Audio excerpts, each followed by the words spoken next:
I am the ancient. I am the land. My beginnings are lost in the darkness of the past. I was a warrior. I was good and just.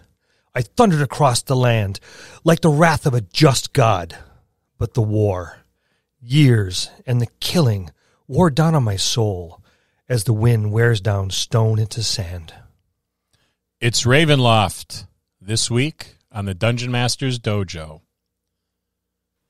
Support the Dungeon Masters Dojo by heading over to Apple Podcasts and Podchaser and leave a review. Take the time to leave a comment as well.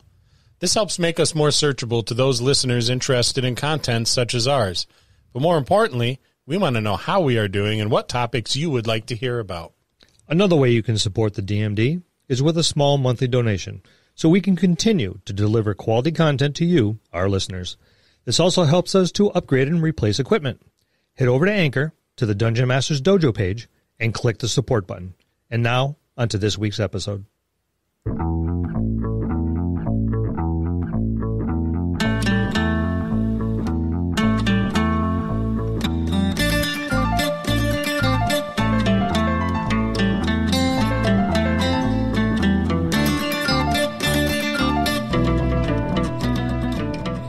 Hello, and welcome to another episode of the Dungeon Masters Dojo podcast.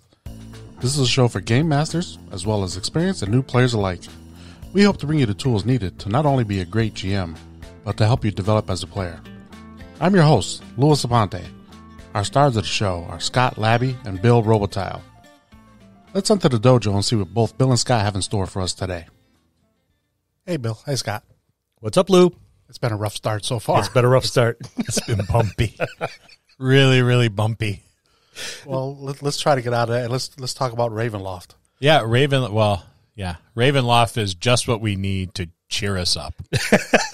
I don't know about you, but it just warms the cockles in my heart.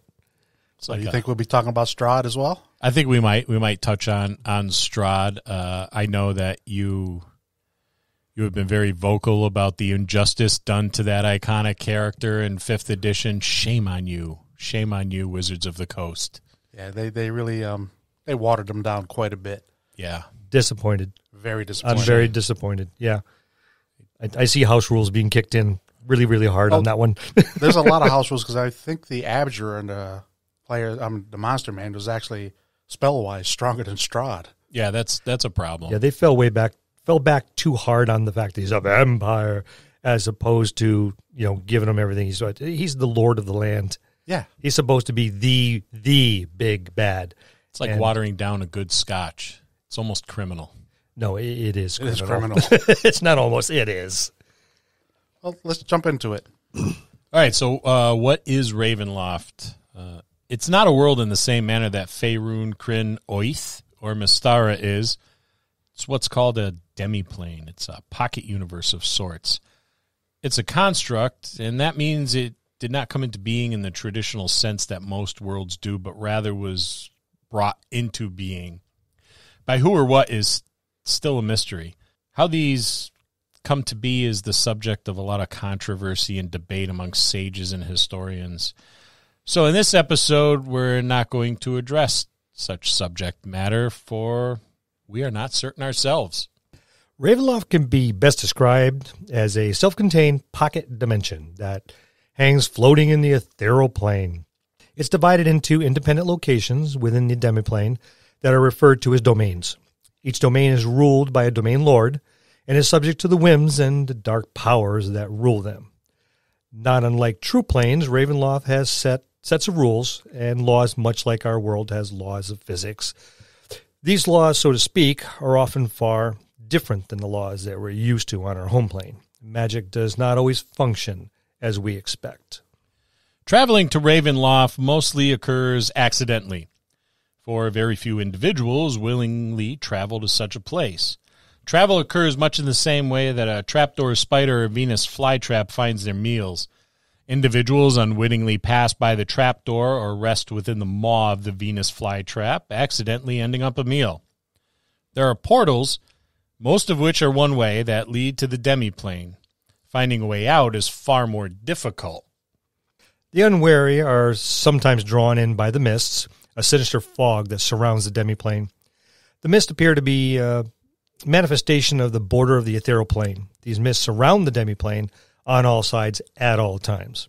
The mists never subside. There is no aura of magic that is radiated by these mists, nor do they reveal any alignment or indication of life beyond them or within. To the casual observer, they'd appear to be nothing more than a fog. These mists are anything but benign, for they are capable of reaching into other worlds, carrying unwilling individuals from their worlds into the demiplane. So powerful are these mists that it can not only engulf an individual, but draw massive structures or even great swaths of land into the demiplane. There's no apparent cause to the mists, and many believe that they are simply the manifestation of the dark powers that rule the demiplane. There does not seem to be any reason why these mists would abduct an individual or individuals or transport structures or land. The truth behind the mists is certainly there, but may remain unknown for many, many years. While the mists are capable of traveling to many worlds, they are never encountered in the outer planes. No one is certain as to the reason why. Many think that they are capable of doing so, but for some reason, they do not.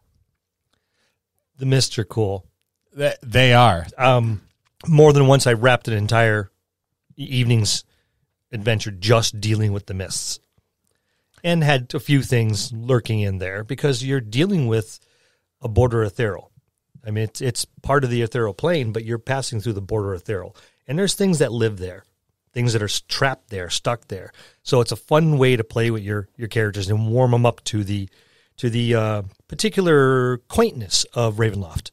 And you build a lot of that horror style suspense by having them. You know, you're. It's not like being trapped in a cave. You know, you're not so much trapped within the confines of a wall, a floor, and ceilings, but you're definitely trapped somewhere, and you don't know the way out, and you could get turned around, and you don't know what's inside, and you could build a ton of suspense that way. Well, yeah, and the beauty is once they escape the mists, it's quite literally one of those out of the frying pan into the fires. Yeah, and whenever I deal with the mists of Ravenloft, I always, you guys may be surprised to hear this, but I am a Star Trek fan. And yeah. I gasp in astonishment. One of my favorite episodes was the Galileo 7, you know, where the big Sasquatches were throwing spears at everybody. But for the first act of the episode, all you saw was mist, but you heard stuff moving around inside of it. And that's that old-timey way of building that horror up. Suspense and what is it? Where's it coming from? The tension. Yeah. Yep. And it's a big injustice to waste that. Absolutely. You know, it's such. Listen, I ran an entire week or two just dealing with the mists. And when they thought they got out, I put them in a place that looked very, very similar to where they left. It wasn't, but it looked similar enough where it took them a little while to figure out, wait a minute, this doesn't look familiar after all. And then fun things started happening. Well, fun for me. Or everything seems fine. Yeah. You know, finally we've made it out. You breathe that sigh of relief. Let's go find an inn or a tavern and get a good night's rest. And you just find out that the mists were probably the better place for you to be. All right, let's go over the history of Ravenloft. It's a really neat history that kind of smacks of Vlad Tepes. When they did it right the first shot. And that doesn't happen a lot. A lot of times it's got to be polished over and there's incarnations a couple times over. But I think they did a very, very good job at Ravenloft right out of the gates. I would be I would have to agree with you on that. And I am partial to second edition and 2.5 though. I will say that. I'll agree with you on that. And for this world, what they did this time, I think they watered it down quite a bit. It's too bad. Well, with the new release that's coming out of Strahd, the remake, it's actually even a little bit more watered down. Well, you know what they did to it. It's quite sad. It is. It reminded me a lot of those old. Was it Universal that did the old black and white movies with Lon Chaney and Peter Cushing and Oh my Brain- god, a I'm brain- drawing a blank on That's on age kicking Dracula. in. Yeah, it is. It's Bela Lugosi. Yes. Oh, Oh, my yeah, God. Yes, yeah. he's one of the greats. It reminded me a lot of those movies that I used to sit with my grandfather and watch. Now it just doesn't give off that awesome vibe that it used to. Agreed. So, let's delve into the history, shall we? Yeah, let's do that. The history of Ravenloft begins countless years in the distant past on a world whose name is not spoken. Many sages will tell you that the origin of this realm has been forgotten by all except one. Kingdoms of these realms are filled with people, landscapes, and structures not unlike those found on other worlds, yet they are quite different. Our story begins in a place called Barovia. In this land called Barovia, there lived a young prince named Strahd von Zarovich. Strahd's family ruled the land of Barovia, but were driven out by a conquering army that Strahd calls the Turgs. What their motivation was for the conquest of Barovia, we will perhaps never know. This is a secret that Strahd may never share. In the years that followed, young Strahd waged war upon the conquerors, eventually driving them out of his ancestral homeland. Strahd had a great castle built and named it Castle Ravenloft. He sent word to all of his scattered clan that their homeland had been freed, and they could return home and once again be the rulers of Barovia. There he settled and soon fell in love with a beautiful young woman named Tatiana. His younger brother, Sergei, answered Strahd's call, came to live with him in the castle. Soon Tatiana fell in love with Sergei. The years of campaigning to regain his home left Strahd worn and weary, a shadow of his former self, almost unrecognizable. Sergei was very much so like the young Strahd, and was amongst the most handsome of men in all of Barovia. So it was no wonder that Tatiana's heart became his. Soon the two announced their intent to be wed, angry that Tatiana did not feel the same way about him as she did about his younger brother, handsome brother. Strahd sought to regain his youth. In doing so, he made a pact with dark forces in exchange for undying youth. Strahd would kill Sergei, so it was that Strahd murdered his brother. Grief-stricken, Tatiana threw herself from the walls of Castle Ravenloft. It was then that the mist took him, and he became Baron von Strahd von Zarovich, the first vampire. Shit went south quick on Wow. that one, huh? Yeah. It's like a tragic love story gone wrong. yeah. Very, it is. very, very Shakespearean. What makes this such a cool story is that there's that tragedy in there where you can kind of being an older, more seasoned, yet still devastatingly handsome man. We tell you that all the time. That's why we do a podcast. Yeah, and not a YouTube, Not a YouTube show. You kind of get it, you know. It's like I've spent all this time and bleeding and killing and campaigning and sleeping on the ground so that I can get my homeland back, and I build this epic castle, and finally I can settle down, and here's this hottie that comes by, and who does she like? My asshole brother that I invited to come and live in the damn castle I built. Yeah, it kind of sucks. I mean, the closest thing I have to a parallel is when I go to work all day and, you're lifting heavy boxes, and I'm a butcher, man. I make little pieces out of big pieces, and you come home all tired and sore and hoping my wife made me a wonderful warm dinner, and I get a peanut butter and jelly sandwich. So it's what I got. I really like your wife, though. That's because she just brought you a cupcake. I love her dearly, and she's trying to sneak down here with cupcakes. Thank you, darling. We appreciate the cupcakes. All right, so I'm on Team Strahd. Fuck you, Sergei. yeah, He deserves the hottie, not Sergei. What did Sergei do? he just looked beautiful. Yeah, that's it. Sergei it. didn't. He wasn't around. Nope, He didn't fight any campaigns. apparently not. All right, so let's move on to the dark powers. Ravenloft is like a reflection in a funhouse mirror. It is imperfect and somewhat twisted copy of its counterpart on the prime material plane. All the domains contained therein are the same, twisted and imperfect copies of the originals. These domains are the reflection of the dark powers that maintain the demiplane. To the people of these realms, the dark power is akin to the creature that lives under the bed. They believe it is present, but does not occupy their every thought. Any misfortune, wickedness, or evil is attributed to these dark powers, to the influences of the mists that lie beyond the realm. For those learned individuals that have studied the mists, they have arrived at some inconclusive opinions. These opinions of the mists are the source of debate in sagely corners. Still, a few things are agreed upon. Many misfortune is blamed on the dark powers, but they do not lead people astray. There is no temptation, no reward that's offered for wicked deeds.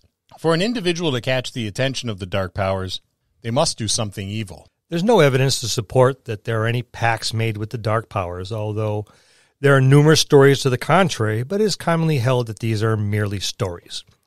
Tales abound of individuals who are able to speak with the dark powers, but these appear to be only tales as well. Why one cannot commune with these dark powers is uncertain. Perhaps it's impossible for the mortal mind to comprehend the dark powers, or maybe it's simply an unwillingness on their part to communicate. The true nature of the dark powers remains a mystery. Some will say that these dark powers are evil, and the evidence does support it, while others will insist that they are good, and likewise, the evidence does support it. Those on the side of good suggest that the dark powers are good because they have imprisoned wicked beings, plucking them from the prime material plane and imprisoning them where they can no longer cause harm on that plane. It is also believed that the dark powers are many, that the sources come not from one, but many different entities, while others will insist that there is but one great ruler that presides over all of Ravenloft. Some will say that the dark powers do not exist at all, that they are merely a figment of one's imagination, a legend, a wives' tale, a manifestation of the darkest side of their imagination. The basis for this is that there is no physical proof that they exist. Some individuals have claimed that they have seen the dark powers, but there is nothing to substantiate these claims. Others will tell you that the dark powers are real and they do in fact exist. How else would Ravenloft have come to existence? Most scholars and experts believe the dark powers do in fact exist. So what do we know about the dark powers, Bill? Nothing. They're there. Yeah, just... They're dark. They're dark, and they're powerful. Yeah, but so is the Easter Bunny and Santa Claus. Santa Claus can get really dark. Yeah. Yeah, so, we that was a lot that we said to tell you, well, we're not sure. Yeah, believe it if you want, blame it if you want, follow it if you want. But they ain't no proof. Dismiss it, but yeah, they ain't nothing here. It's the age-long debate about whether or not Bigfoot is real. Only it's the dark power. Only it's the dark power, and, yeah. So I hear tell that there's some domains within Ravenloft, and there's some dark lords that are presiding over these domains. Yeah, so within Ravenloft, there lies a multitude of domains. Many have much in common, such as the population being refugees and those trapped eternally to sit upon their throne, cursed forever. These are lands of superstition, distrust, and pitifully short lives for some. Despite all they have in common, there's a great diversity amongst the domains, for each is locked into different technological levels. The technology amongst the domains varies from Stone Age technology all the way to Renaissance level technology, from stone knives and bearskins to gunpowder. Ruling these different domains are the domain lords. Many erroneously confuse the dark powers with the dark lords of the domains, but the two are very different. It should be noted that not all domain lords are created equal. They are, like other individuals, quite unique. These demi-lords rule over the pocket domains. The smallest of the domains, these demi-lords are the least powerful of all the ruling entities within Ravenloft, though no less wicked than their more powerful counterparts.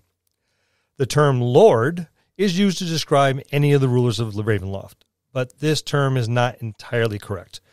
To be correctly applied, the term lord is used to describe any of the rulers of the various islands of terror.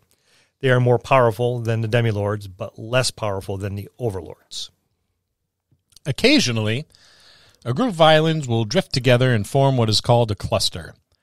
The rulers of such clusters are called overlords.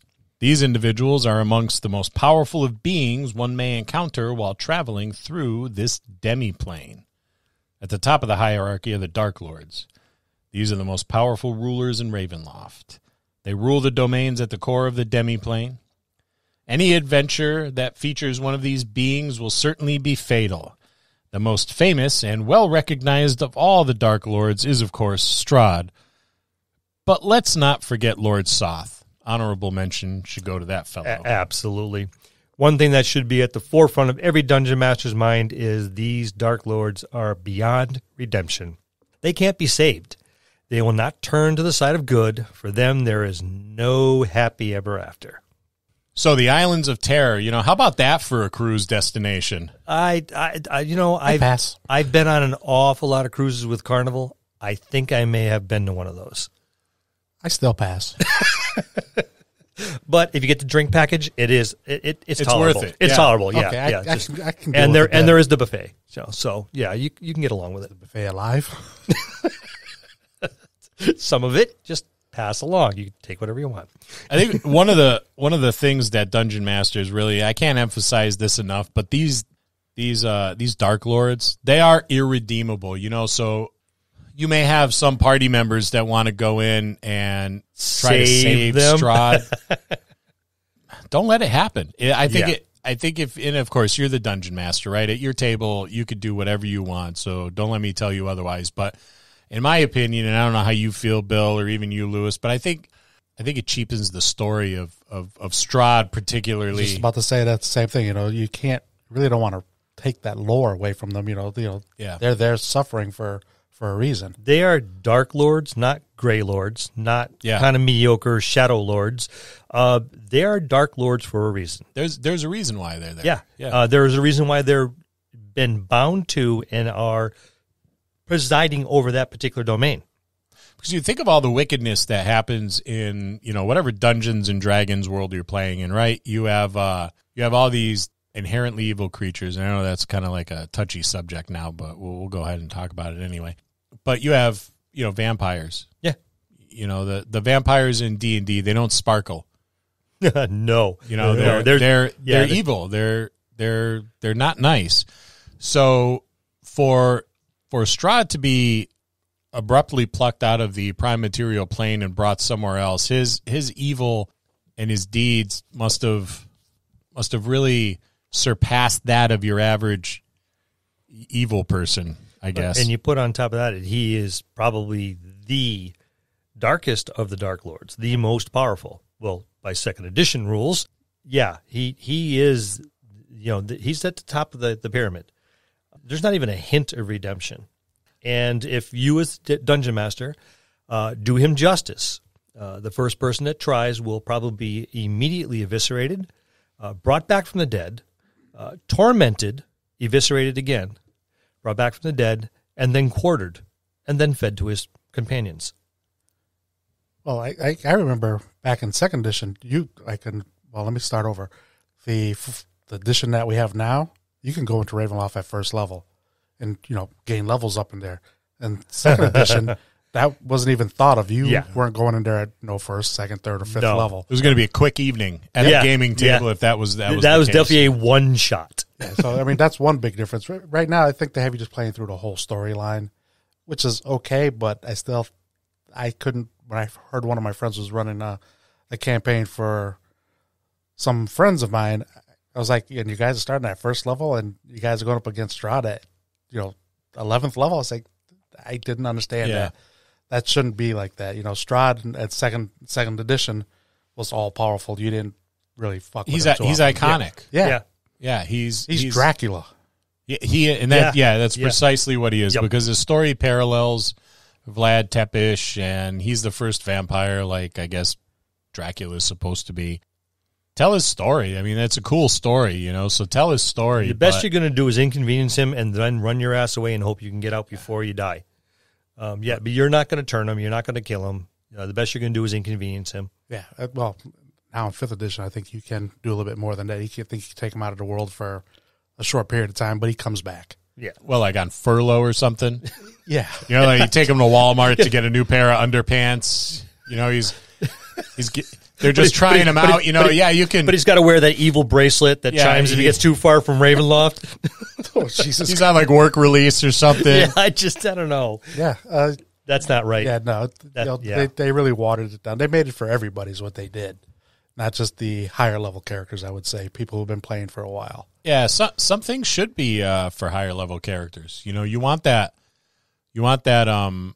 challenge. You know, you want to have those big bads that you could throw against a party of seasoned adventurers, and there's still going to be that mortality. Mm-hmm. You know, there's still a risk that, well, you may be dead, or you know, if you have someone in the party that Strahd finds attractive and desirable, you know, maybe someone that reminds him of this Tatiana person that jumped off the castle. Maybe, well, this is my chance for companionship. You know, I could turn him, I could turn her. You know, it depends on how your Strahd, you know, which way your Strahd goes. Do that, but keep him terrible. Yeah, you know, keep him terrible. He killed his brother. I mean, granted, Sergei, you know, he deserved it. Yeah. Well, did he really? He was a dick. Did Tatiana really have an eye for Strahd? We don't know that. I don't think so. We don't know. She had an eye for Sergei. If you're listening, Tatiana, call us. Let us know. Send us an email at the dungeonmastersdojo@gmail.com. Let us know the real story. If that doesn't work, I have a Ouija board. Yeah. Or they can even, for any questions, they can come over to our Anchor page and just leave us a voicemail. They could. Please do that. Guess that was a shameless plug. Go for it. That's your job. And you know, maybe I don't like Sergei because I don't know. He just reminds me. Hearing the story, he reminds me of someone that would be on Jersey Shore. You know, Jim Tan Laundry. Here he comes. You know, with his hair all perfect and his fake tan. I wish I could say I'm following you, but I willingly never seen so much as a episode, let alone a trailer for the Jersey Shore. And I'm proud of that fact. I watched one episode of Jersey Shore, and I had to change your life. Yeah, they had to explain to me, the younger people I was watching, that this was actually a TV show. I said, "What is going on here? Is this are these like real people that do this?" And I guess there was. Just like I watched an episode of Keeping Up with the Kardashians because I thought it was a Star Trek thing. I had my glasses on, so I'm like, Keeping Up with the Kardashians? I'll check that out. I'm like, wait a minute. That's Bruce Jenner. What the hell's he doing on Star Trek? None of these. Yeah, no. Guest spot. You know? Yeah, it was. Yeah, the mist was coming for him. So let's wrap this up before we get ourselves in trouble. We're already in trouble. Yeah. Okay. Anyone familiar with the Domains of Dread will know that we have merely scratched the surface. There is a rich and detailed lore associated with this campaign setting. But don't worry. The information is out there, and we encourage you to explore it. But if you do not want to, you haven't the time, we'll continue to do it for you. And that's this week's episode on Ravenloft and Strahd. Look for more new DM Quick Tips, our new segment, A Monster in Minutes, and the all-new mini episodes for the month. Halloween is in October, and that means all our Dungeon Masters Dojo content in October is Halloween-themed. See you next week in the dojo. That's going to conclude this episode. Thanks for tuning in and listening. Please subscribe to the podcast for more great content. If you'd like to hear a particular topic, you can reach us on Facebook at the Dungeon Masters Dojo, or you can drop us an email at thedungeonmastersdojo@gmail.com. Thank you, and have a good day.